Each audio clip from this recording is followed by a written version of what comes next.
ভেজাল গুড়ে আসলে কি করে? এইটার সাথে কিছু কি মিক্স করে? হাইড্রোস। হাইড্রোস দেয়, চিনি দেয়। আর হাইড্রোস দিলে কি কালার কেমন হয়? ফর্সা হয়ে যাবে। এটা পুরো ফর্সা হয়ে যাবে। হ্যাঁ, পুরো ফর্সা হয়ে যাবে। যে কালার বানাবো সেই কালারই হবে। ও, এখন তো একদম গুড়ের কত সুন্দর কালার। হয়। আর ওই হাইড্রোস বা চিনি দিলেই ফর্সা হয়ে যাবে। হ্যাঁ। তারপরে কেউ কেউ আবার আটা দেয় ওর মধ্যে। ও, এটা আবার বেশি দিন ভালো রাখার জন্য মনে হয়। না না, আটা দেওয়া ওই যে লাভ বেশি হবে। লাভ বেশি হবে। না, আটার দাম কম, গুড়ের দাম বেশি।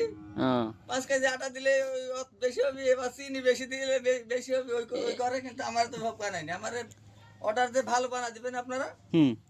ওই জন্য তা এটা তো মেন কথা কি, এটা সাধারণ ঢাকার মানুষ বা আরো যারা গুড় দেখে নাই, চিনে না, তারা বুঝবে না।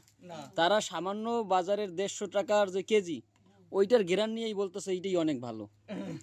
এইটা আমরা তো দেখি, যখন আমরা বলি যে আমরা আসল গুড় দিচ্ছি, তখন এই কথা বলে যে না, আপনার দাম বেশি, বাজারে তো হচ্ছে ওইটাও তো ঘেরান ভালো, ওটাও তো আবার কেমনি নকল হয়।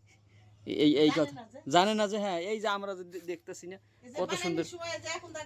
হ্যাঁ, এইরকম আবার হচ্ছে এরা ওই বেশি দামে হলে দাম কিনতে চায় না, আবার চায়ও ভালো, তাইলে তো হবে না।